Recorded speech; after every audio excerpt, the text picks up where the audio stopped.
Hands where I can see them."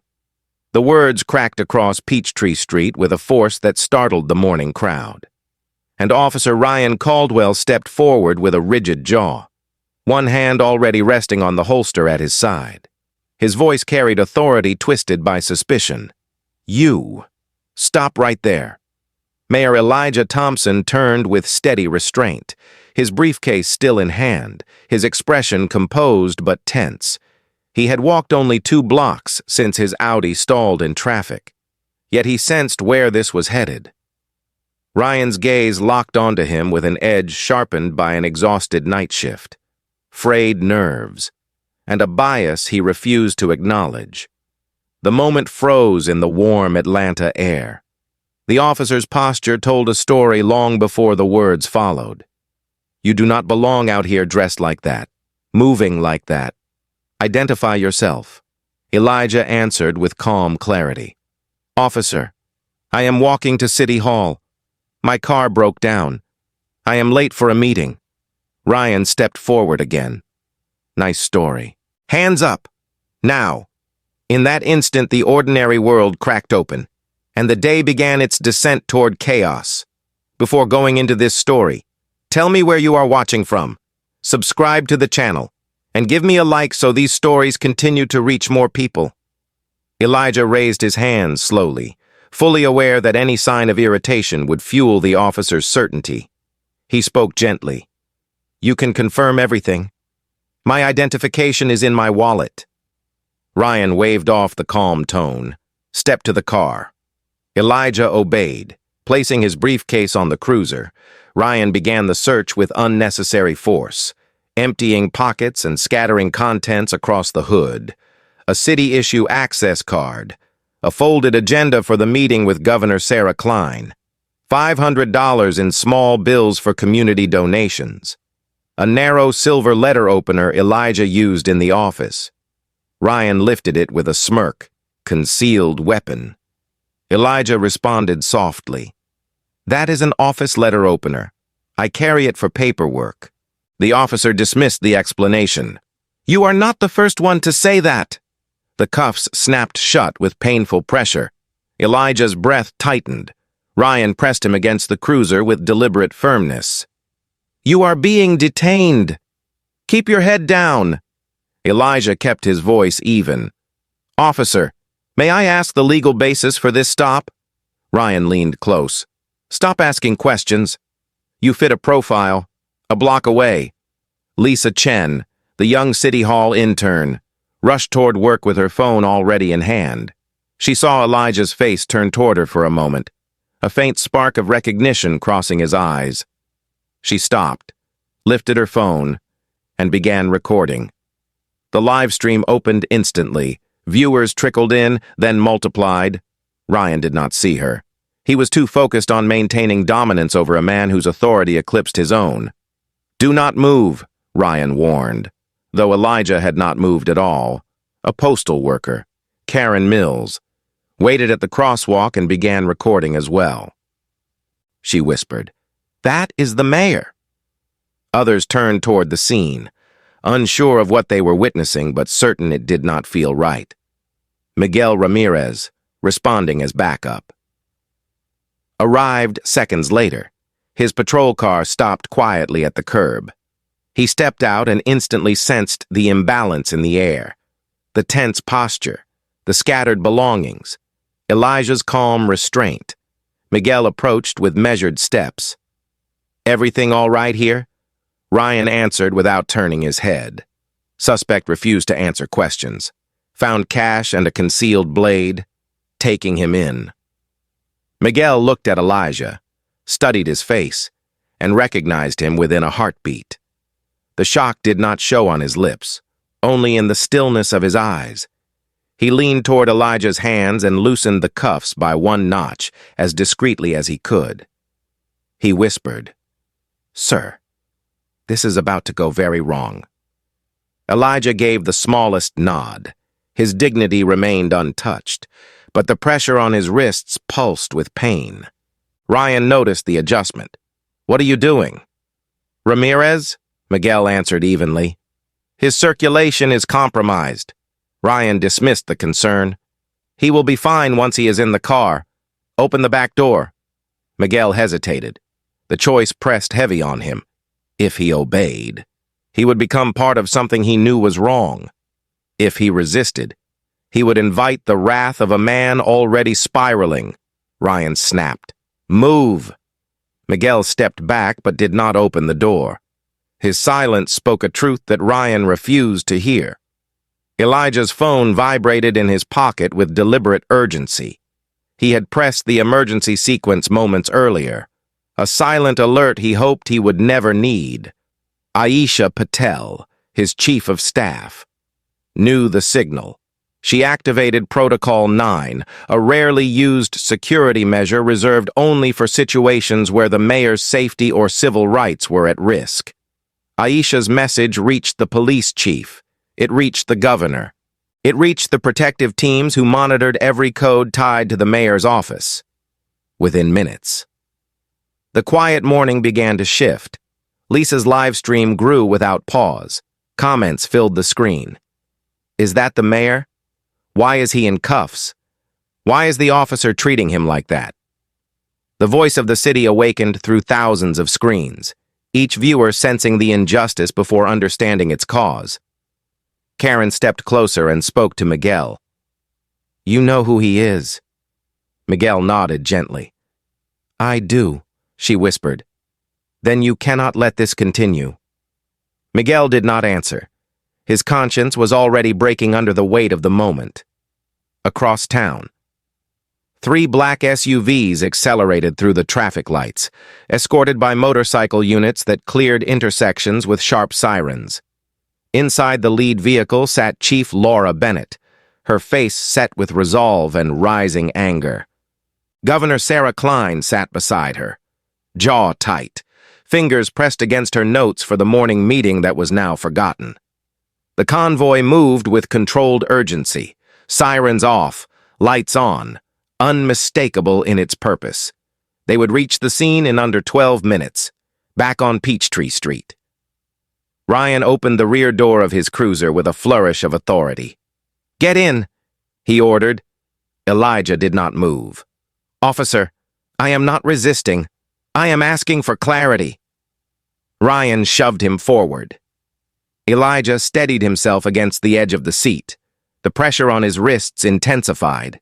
A small bead of blood formed where the metal bit his skin. The crowd around the scene grew.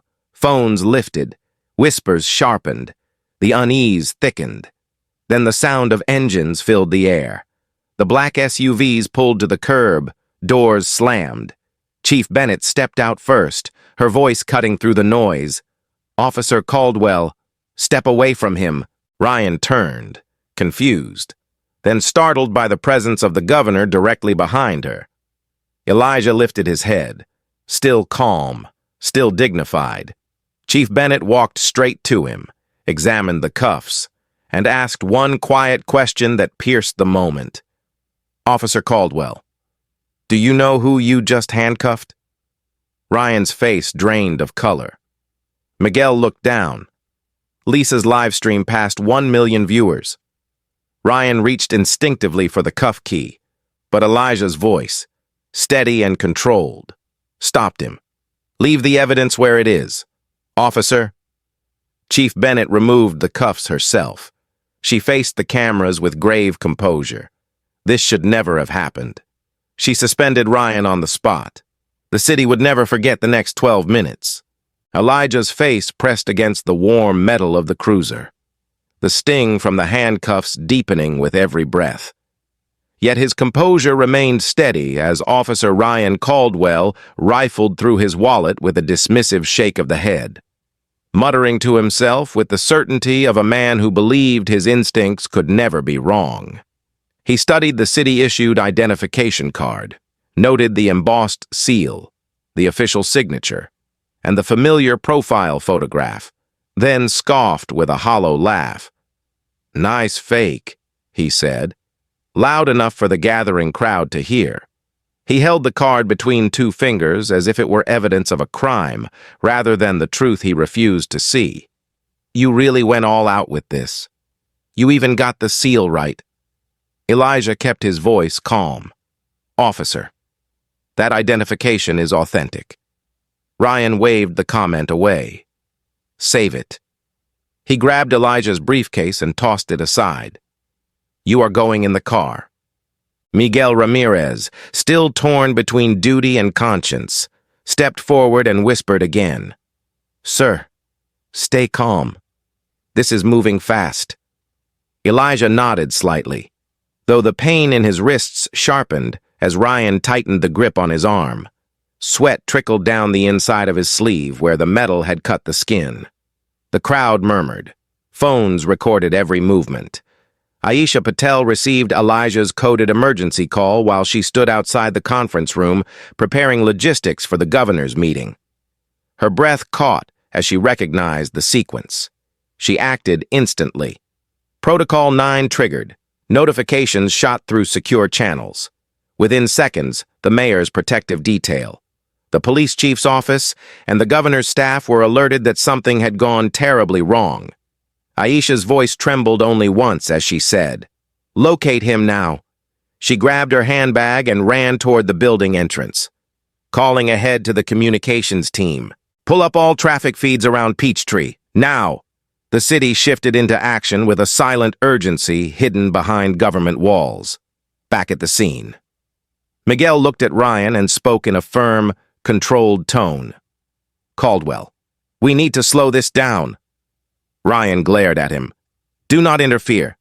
This man is obstructing. He is getting detained." Miguel held his ground. "He answered your questions," Ryan snapped. He did not answer them fast enough. Miguel saw the knife edge in Ryan's posture. He said nothing more. But the hesitation carved a place for doubt that would change his life. Meanwhile, Lisa Chen kept her live stream steady. Though her hands trembled, she recognized every detail. The suit, the tie, the quiet dignity. She whispered into the camera, "This is the mayor. This is the mayor." Her voice cracked with disbelief. Karen Mills stepped closer and spoke with firm certainty. "Officer, that is Mayor Elijah Thompson." Ryan ignored her. "Back away." He said, "This does not involve you." The minutes passed like slow pulses of pressure.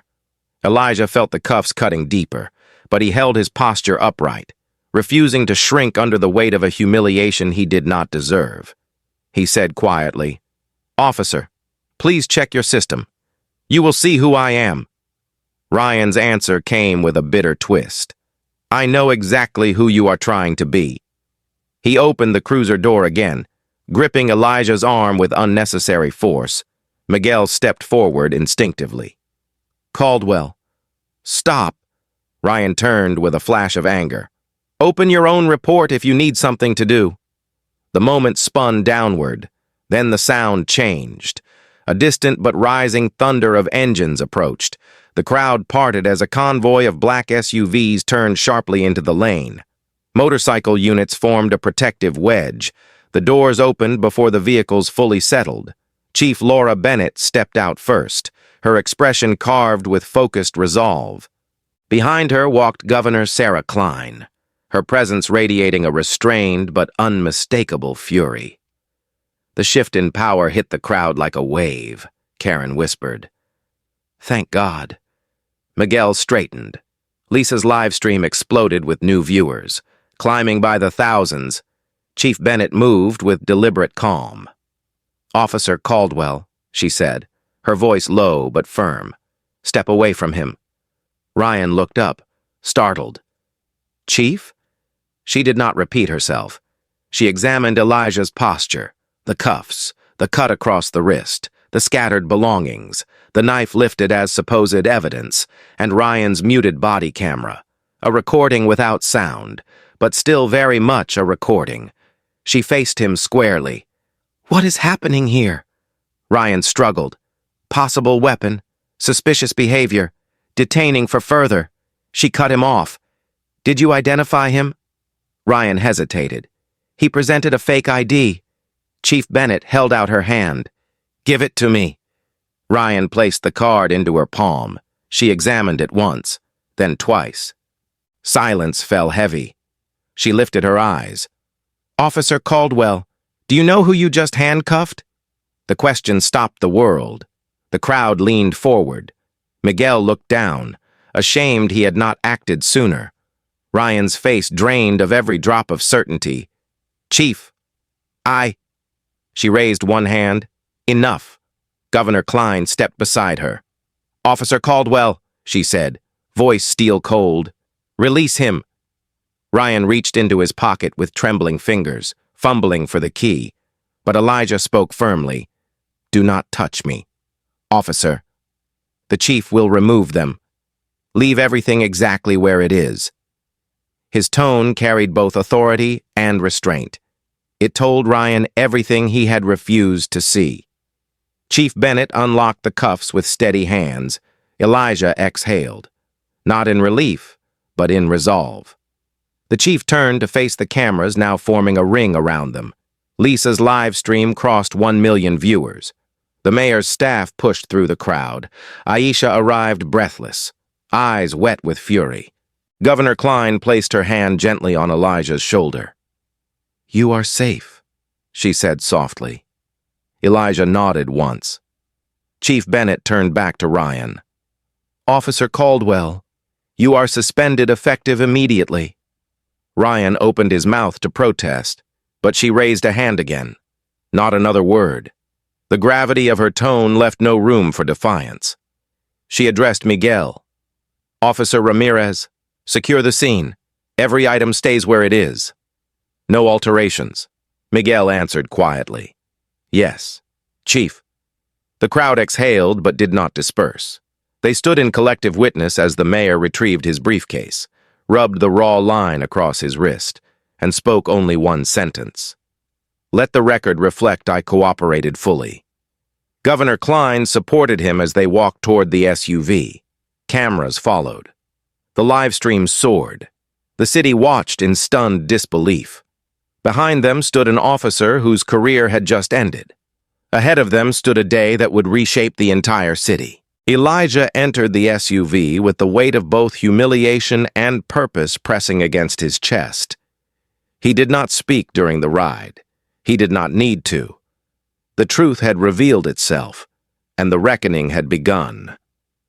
Night fell over Atlanta with a heavy quiet that did nothing to soften the storm gathering around Officer Ryan Caldwell, who sat alone in a dim corner booth of a bar outside the city, hands wrapped around a glass he had barely touched, replaying the moment when Chief Laura Bennett suspended him in front of the cameras. His thoughts twisted in a circle of humiliation, anger, and denial, each emotion pushing him deeper into the belief that he had been wronged. When Dale Harlan walked in, the air shifted. Dale carried the same hardened swagger he had kept during his years in Fulton County, a tone that promised trouble wherever he aimed it. He slid into the booth without asking. "You took the hit for all of us," he said softly. Ryan swallowed. "I cuffed the mayor. On live video." Dale leaned forward. "And now they will tear you apart unless you control the story." Ryan looked up with a hollow stare. "The story?" Dale lowered his voice. "You say the mayor staged it. You say he refused commands. You say he reached for something. It will not clear you, but it will confuse the public. Confusion buys time." Ryan shook his head slowly, not because he disagreed, but because he feared how far the lie might need to go. Dale continued, "I know people. I can launch anonymous accounts tonight. We pushed the idea that he wanted sympathy. We pushed the idea that the cash was drug money. We pushed the idea that you were protecting the community." Ryan breathed out. "It will not hold." Dale shrugged. "It does not need to hold. It only needs to spread." The words landed like a final invitation to darkness. Ryan did not refuse.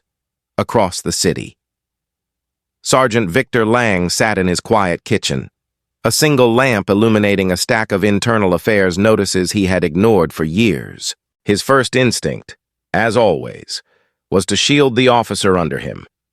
He replayed Miguel Ramirez's hesitation at the scene, the loosened cuffs, the refusal to walk away. Miguel was an honest officer, perhaps too honest, and honesty threatened everything Victor believed about protecting the Blue family. He picked up the phone and called Miguel. The conversation began with false warmth. "You had a difficult day," Victor said. Miguel answered carefully. "I did." Victor leaned back in his chair. "Your report is due first thing in the morning. We need it clean." Miguel paused. "Clean?" Victor continued. "You write that Caldwell followed procedure. You write that the mayor resisted. You write that the crowd interfered. Nothing more." Miguel felt a cold weight settle in his chest. "Sergeant, that is not what happened." Victor pressed harder. "If you do this, I protect you. If you do not, you stand alone. Think carefully." Miguel closed his eyes. "I will submit a truthful report." Victor's voice hardened. "Then I cannot help you." He ended the call with a sharp click, leaving Miguel staring into the silence with a sense of dread. Meanwhile, in a small apartment on the southwest side, Jamal Wright watched Lisa Chen's live stream replay on his cracked tablet. The image of Elijah Thompson handcuffed against a cruiser stirring memories he wished he could forget. 2 years earlier, Ryan Caldwell had stopped him for a broken taillight, dragged him from his car, struck him twice, and charged him with resisting arrest. Jamal had pleaded guilty simply to avoid jail. The bruises had faded, but the fear had stayed, as he watched Elijah's calm strength in the face of the same man who had injured him. Something inside Jamal shifted. He whispered, "Not again." He picked up the phone and called the mayor's office, leaving a message that would become a turning point. "My name is Jamal Wright. I was hurt by that officer. I want to help." He set the phone down and felt a mixture of fear and relief wash through him. Someone needed to speak. This time he would not stay silent. At City Hall, Elijah sat in his office with a quiet that felt heavier than the night outside. Aisha Patel stood beside him, hands clasped, eyes full of concern. She spoke softly. "The public is waiting for a statement." Elijah shook his head. "Not yet." Aisha nodded. "The chief says Ryan is posting online through anonymous accounts." Elijah looked at her. "Let him. Lies collapse when the truth stands in daylight." She hesitated. "But the attacks may become personal. They already question your motives." Elijah's posture remained steady. "This cannot become about me. It must become about the system." He looked at the framed photograph of his parents on the shelf. His voice lowered. "Anger will not move this city forward, but truth will." Aisha placed a supportive hand on the desk. "The people believe in you," Elijah answered. "They must believe in justice more." Outside the mayor's office, Chief Bennett spoke quietly with City Attorney Marcus Hale. "This is not just an officer problem," she said. "This is structural." Marcus nodded. "The muted audio, the prior complaints, the report suppression, it is bigger than one stop." She inhaled slowly. "Then we bring it all into the light, every file, every report, every complaint." Marcus agreed. "The city is watching." She glanced toward Elijah's door. "And he is watching us." Meanwhile, in the dark apartment where Dale typed furiously on his laptop, the first wave of disinformation posts went live. Mayor refused orders. Mayor was carrying suspicious cash. Mayor played the victim. The lies spread quickly across anonymous forums. Ryan watched from his phone in silence, the lines of guilt beginning to carve into his face. "This feels wrong," he said. Dale looked up. "Wrong does not matter. Survival matters," Ryan muttered. "I did not want this." Dale dismissed the hesitation. "You wanted backup. This is backup." But the weight in Ryan's stomach deepened. For the first time since the stop, he sensed the ground shifting under him. The system he relied upon was cracking. Miguel, alone in his apartment, opened his laptop and began writing his report. His fingers hovered over the keys. He typed slowly, deliberately.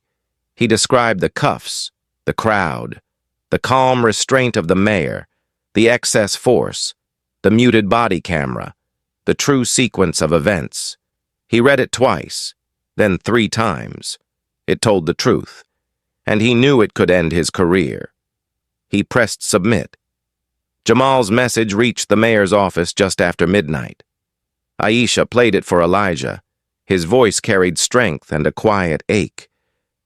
"I was hurt by that, officer. I want to help." Elijah closed his eyes, listening to the truth behind every word. "Aisha," he said softly. "Call him in the morning.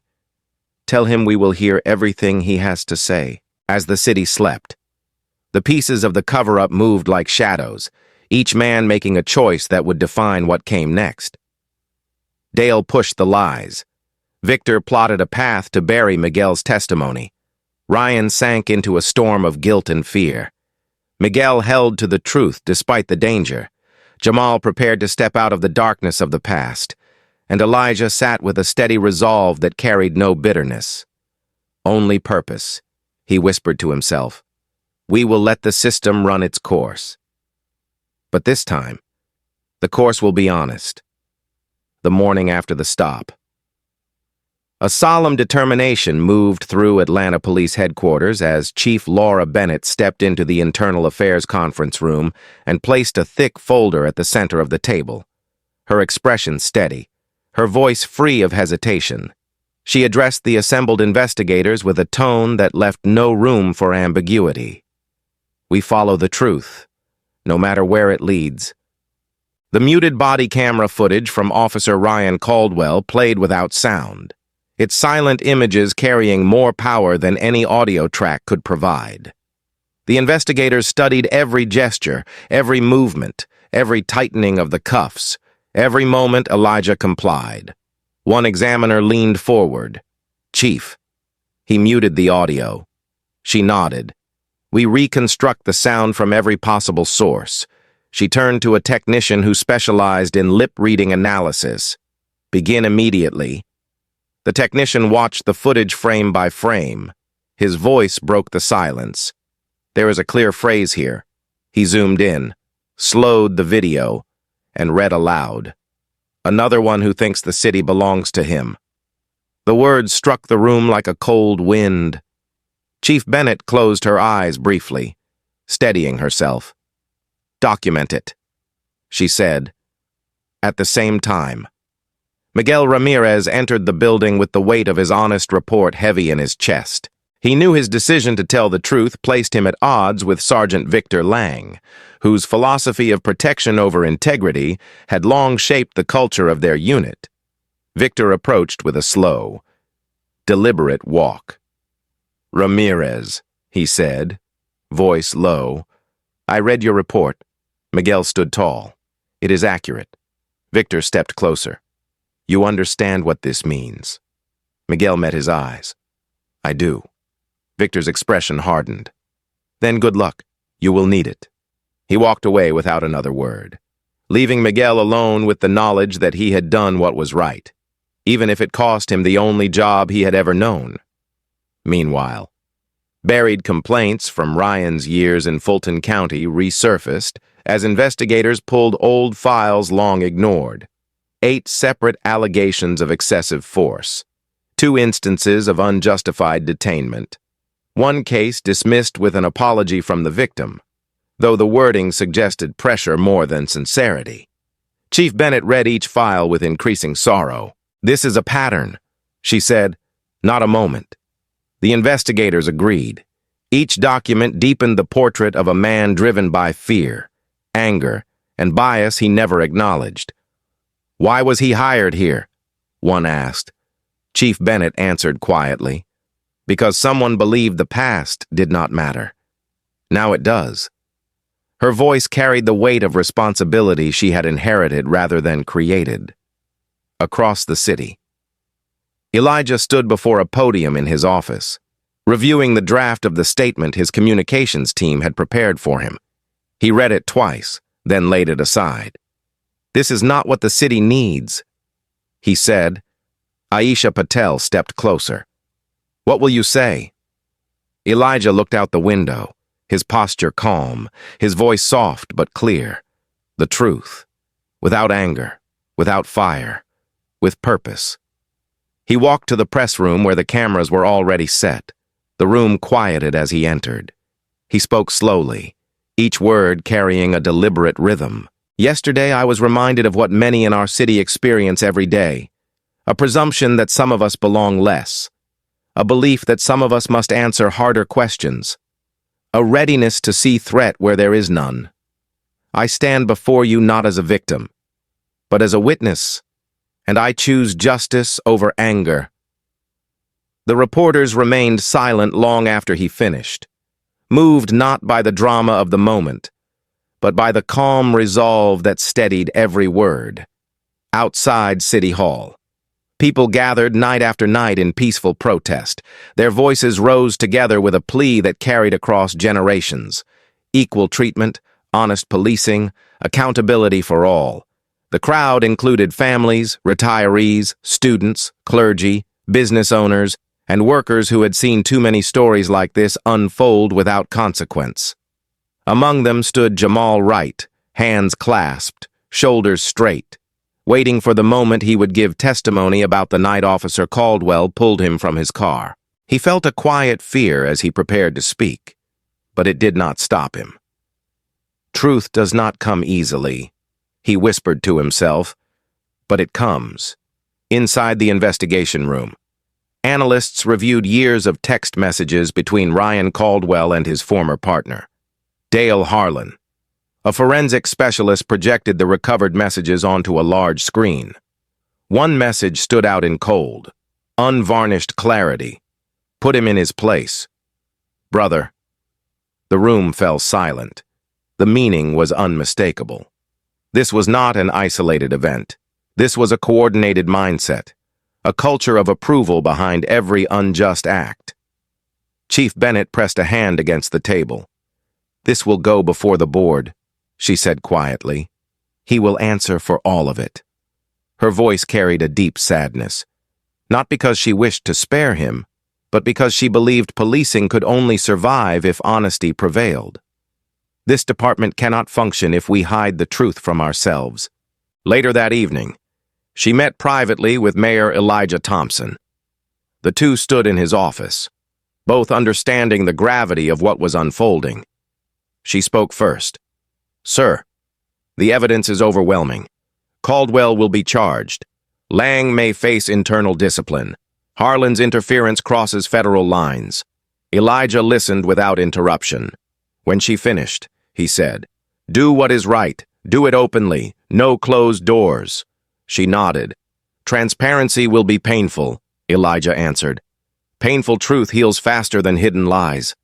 She held his gaze. "You have my word." As the protests continued, Elijah addressed the crowd in Sweet Auburn one evening, standing without notes, shirt sleeves rolled up, voice clear and unwavering.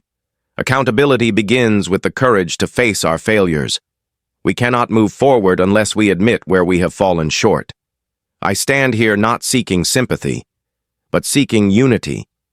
This city belongs to all of us, and we will rise together." The crowd responded with quiet respect rather than loud applause. It was the kind of silence that signaled understanding rather than noise. Meanwhile, the internal affairs team finalized their report. The muted body camera footage, the lip-read reconstruction, the testimony from Miguel, the buried complaints, the hostile texts from Dale, the consistent pattern of bias revealed across years of conduct. Chief Bennett reviewed the final draft. She signed her name with a steady hand. When she looked up, she saw the city beyond her window, a city ready for change. She whispered to herself, "This is only the beginning." The first trial opened in a packed federal courtroom, the air filled with quiet anticipation as Officer Ryan Caldwell sat at the defense table with his shoulders rigid. eyes fixed on the polished wood before him, refusing to look toward the prosecution or toward the man whose dignity he had tried to crush. Judge Rebecca Goldstein presided with measured calm, her tone sharp and clear as she reminded the room that the charge before them, deprivation of rights under color of law, was not simply a statute, but a protection that safeguarded the very structure of democracy. The prosecution began with evidence gathered from the internal affairs investigation, the muted body camera footage, the reconstructed audio revealing Ryan's words, the testimony of Miguel Ramirez describing the excessively tight cuffs, and the moment Ryan dismissed every explanation Elijah had offered. Jamal Wright's voice shook slightly when he recounted the night Ryan pulled him from his car without cause. He looked at me like he already knew I was guilty. Jamal said. The courtroom listened with solemn attention. Then came Elijah's testimony. He stood with quiet authority, hands folded, posture calm. His voice did not rise in anger or tremble with bitterness. I complied with every instruction, he said. I asked for the legal basis of the stop. I was met with contempt, not clarity. He paused. This is not about punishment. This is about accountability. The defense attempted to argue that Ryan acted out of caution, but the evidence was too thorough, too consistent. When the verdict was read, guilty. The room remained silent, not out of shock, but acceptance. Judge Goldstein sentenced him to 28 months in federal custody. Ryan closed his eyes, not in defiance but in a muted collapse of certainty. He whispered, barely audible, I never meant. But the words found no air.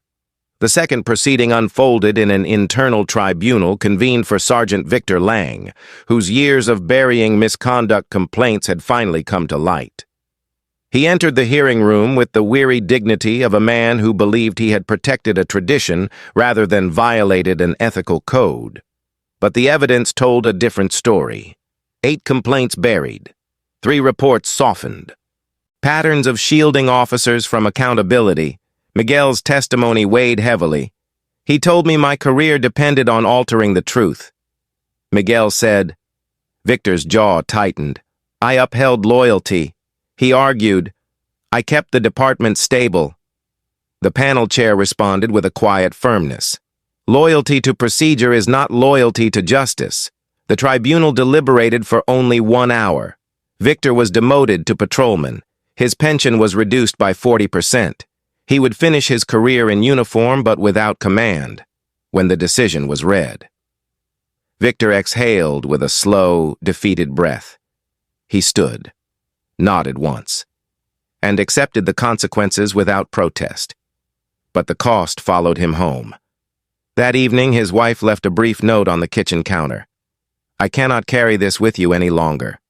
The weight of that sentence would mark him more deeply than the demotion itself. The third case held a different tone entirely. It was the federal trial of Dale Harlan, charged with obstruction of justice, cyberstalking, and coordinated disinformation meant to undermine public trust and intimidate a sitting mayor.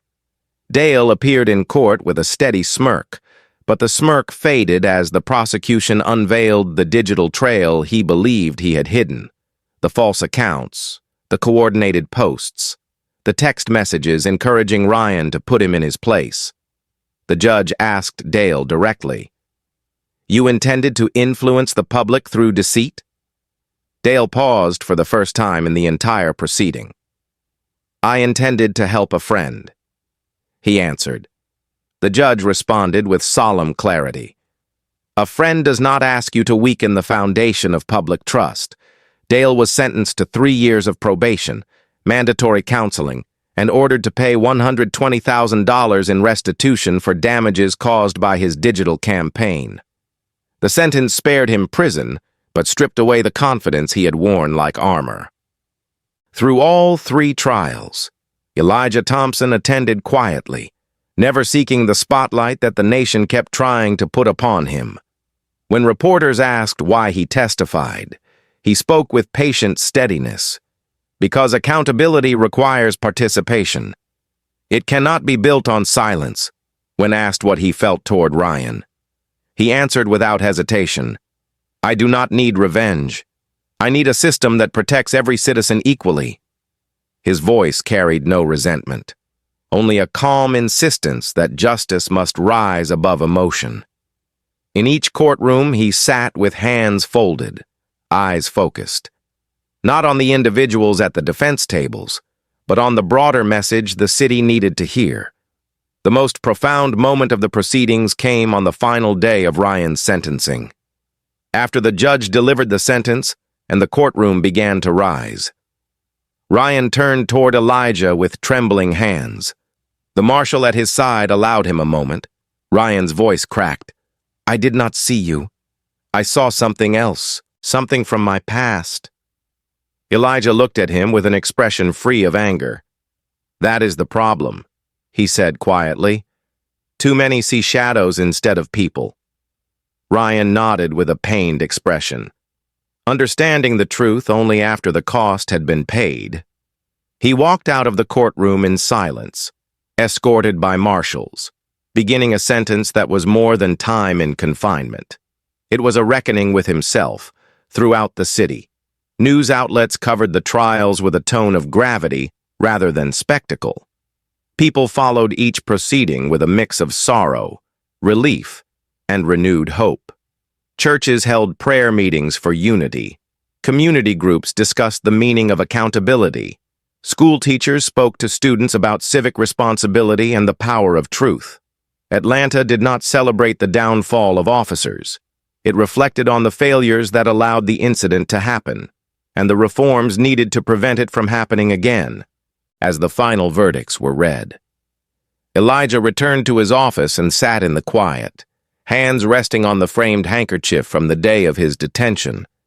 Aisha stepped in softly. It is done, she said. Elijah nodded. No, he answered. It has begun. He looked toward the window where the lights of the city stretched across the night. Justice is not an end. It is a direction. She stood beside him with a sense of shared strength. And the city is walking with you, she said. The trials had concluded, but the transformation was only starting. The consequences were real. The truth had been established, and for the first time in many years. Atlanta felt the quiet tremor of change rising from the ground up, 9 months after the morning that shook Atlanta. A new rhythm pulsed through the city as the doors of the Bridge Center opened beneath a modest plaque that read, A place where trust begins again. And Mayor Elijah Thompson stood before a small audience of community leaders, officers, students, ministers, and families whose lives had been shaped by policing in ways both painful and hopeful. His voice carried a gentle steadiness as he spoke.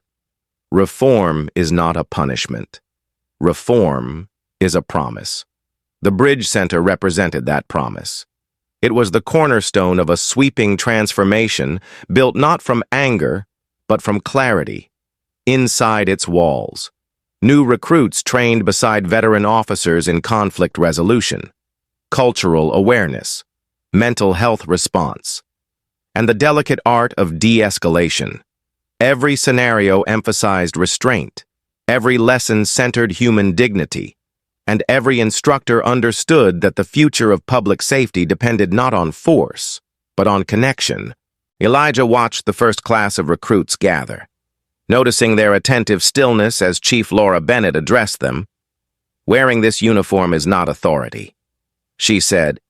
It is responsibility. You are here to protect, not to dominate.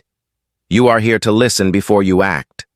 Her voice carried the quiet power of a leader who had shepherded the department through one of its most painful reckonings. But the Bridge Center was only one piece of the broader reform.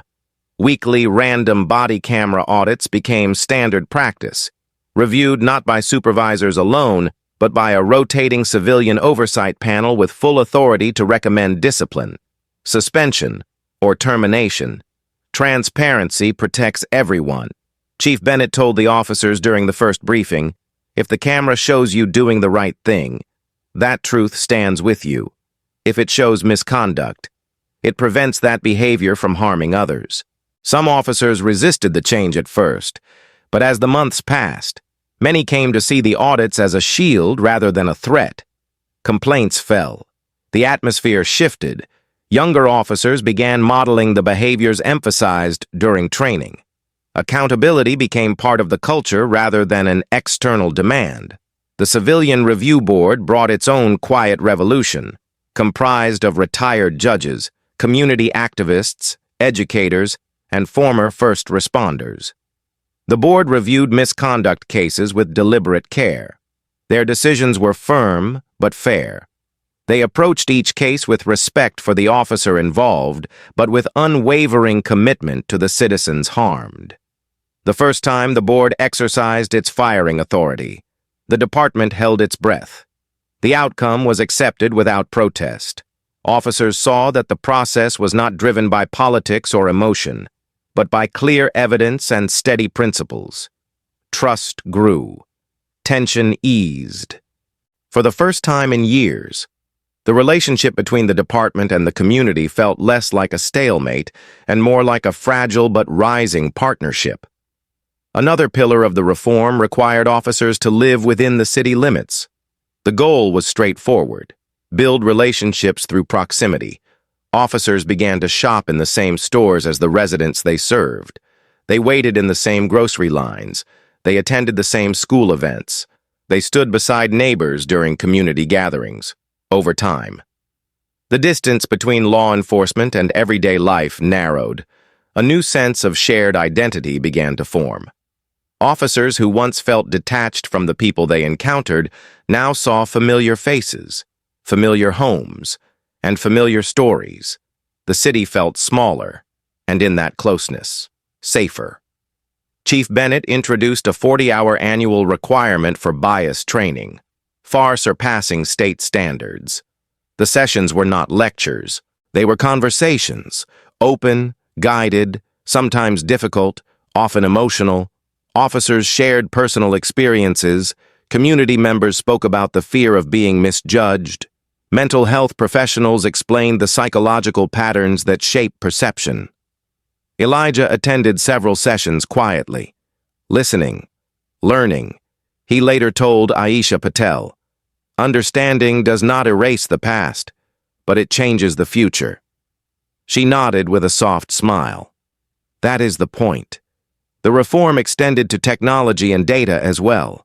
A comprehensive early warning system tracked officer behavior across multiple indicators: use of force frequency, citizen complaints, patterns in traffic stops, and emotional stress markers identified through reported incidents and internal check-ins.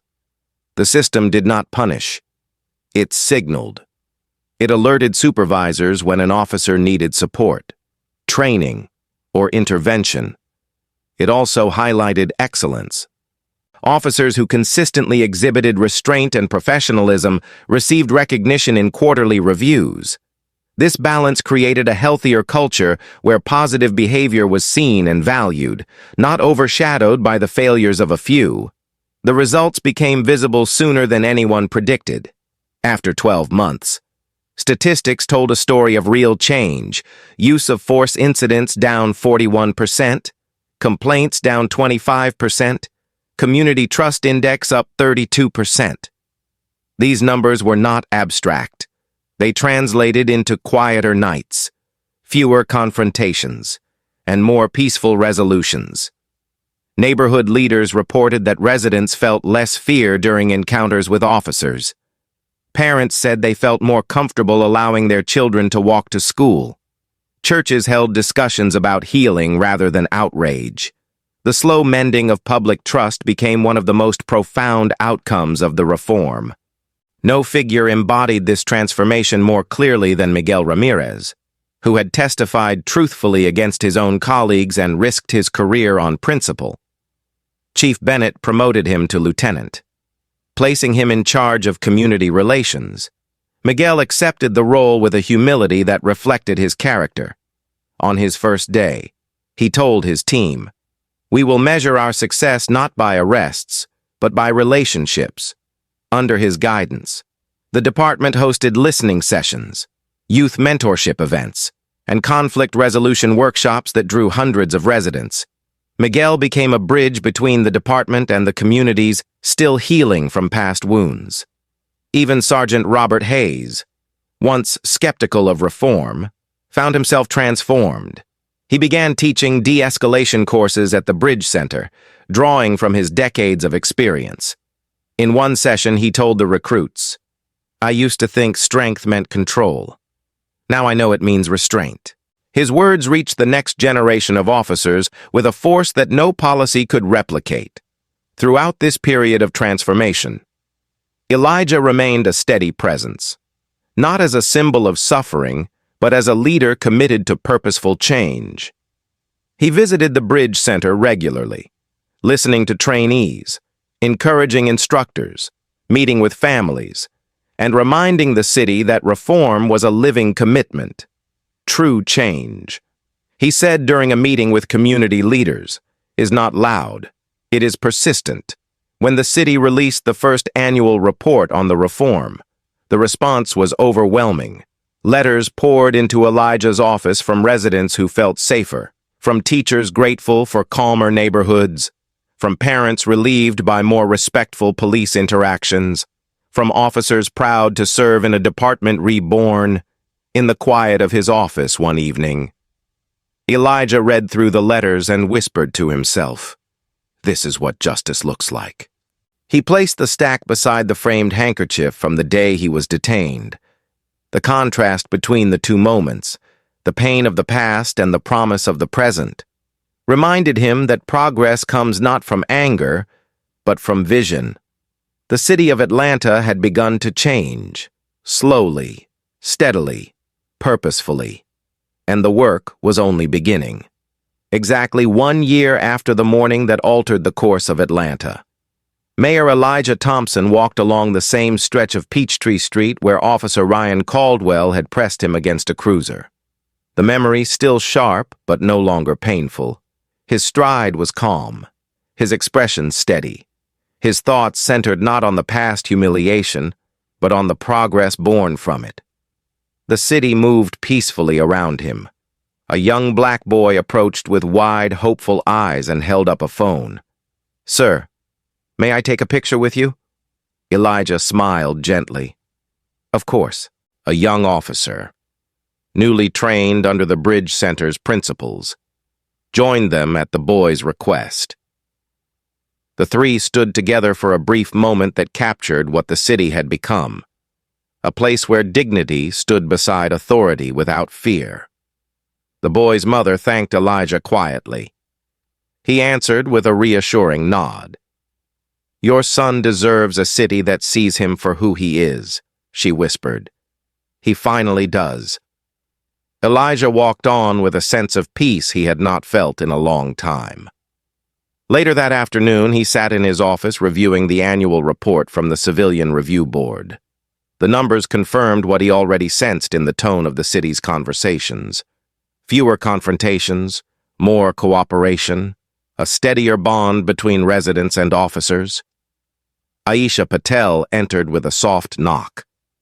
"There is someone requesting a private meeting," she said. Her voice carried a quiet hesitation. Elijah looked up, recognizing the tone. "Who is it?" Aisha answered gently. "Ryan Caldwell." Elijah exhaled slowly. "No cameras."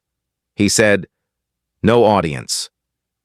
Aisha nodded and stepped out. A moment later, the door opened again, and Ryan entered with humble caution, wearing plain clothes that reflected a new life far removed from the authority he once misused. He held his hands clasped tightly, the tension visible in every line of his posture.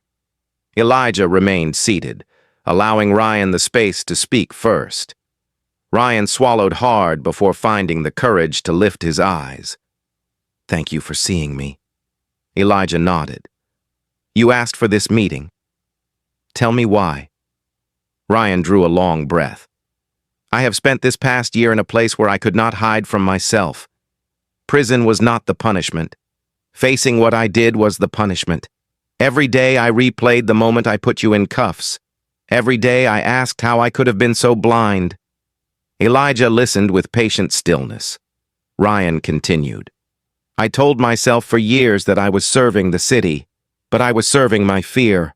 I was serving my anger. I was serving a version of myself that believed force meant control. His voice weakened. I wanted to say I am sorry, but that word feels too small for what I did. Elijah responded quietly. I am not here to punish you. The courts already did that. Ryan lowered his head. I do not deserve forgiveness. I only needed you to know that your strength changed me, the hardest way possible. Elijah stood slowly, walked to the window, and looked out at the city moving calmly below. Forgiveness is not mine to give or deny, he said. What matters is what you do next. Ryan nodded with emotion tightening his throat. I am working part-time now at a nonprofit. They bring officers and community members together. It is difficult. It forces me to face people who saw my worst moment. But it also gives me a chance to learn. Elijah turned back toward him. Learning is a form of atonement, Ryan whispered. If I could undo it, I would. Elijah's voice remained gentle. You cannot undo it. But you can honor the lesson. For a long moment, the two men stood in a quiet that carried neither hostility nor warmth, but a deeper recognition, the understanding that accountability can shape a man more powerfully than anger ever could. Elijah extended his hand. Ryan hesitated only a second before accepting it. The handshake held no smiles. It held something more honest than reconciliation, an acknowledgement that the past could not be changed, but the future could be shaped by what one chooses to do after the truth is revealed. When Ryan left the office, Elijah remained standing by the window, reflecting on the journey the city had taken during the past year. He thought of Miguel Ramirez, now a lieutenant guiding new recruits with quiet confidence. He thought of Chief Bennett, whose integrity had anchored the department through every storm. He thought of the families who marched not out of rage, but out of hope. He thought of the young officers who now saw policing not as force, but as service.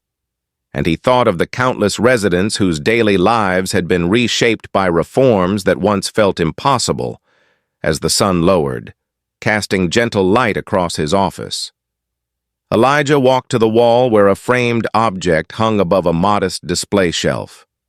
It was the handkerchief from that morning a year ago, the one stained with a thin line of blood from his wrists. He had framed it not as a trophy, but as a reminder that power is meaningful only when used to protect the powerless. He placed his hand on the glass. This city grew because it chose justice. He whispered, not vengeance. Later that evening, he attended a small gathering at the Bridge Center. Officers, community leaders, and students filled the room with quiet conversation. Miguel welcomed him warmly. We are still learning.